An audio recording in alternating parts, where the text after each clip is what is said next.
Someone had sent us a message on Instagram with this picture of this tiny kitten with severe facial injuries, and just like scooped him up and put him in a box. He was really tiny.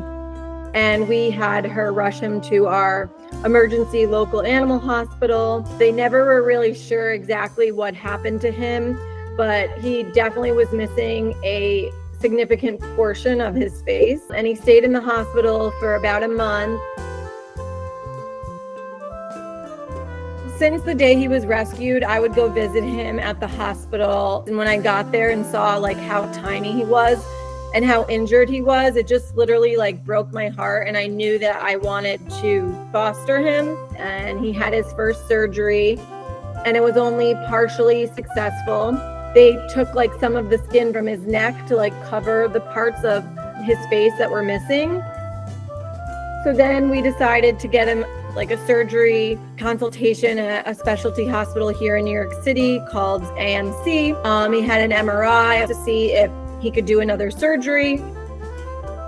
So we did do another surgery, and again, it only partially healed. I knew his recovery was going to be hard and long, and he was going to need a lot of medical care.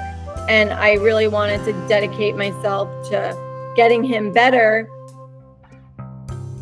Once I started fostering him, I grew so attached to him and was so invested in his journey. I just couldn't give him up to anyone else. I knew I had to keep him. I adopted him. His recovery was pretty hard, but he did heal and he's able to eat normally. He has no trouble eating because he's quite a little chubby guy and he loves food. Yeah, and he's basically normal.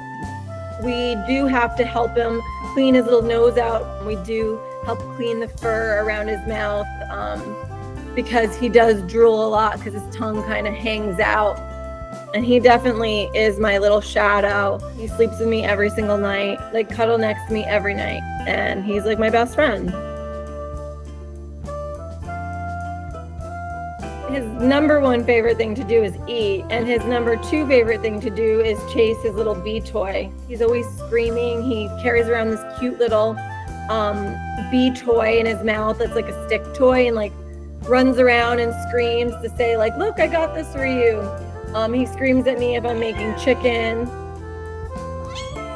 He has such a cute little personality. He's very talkative and chatty. He loves being on screen. Yeah, he's always in all my Zoom calls. He was like 4 weeks old when we found him. He's about 4 years old.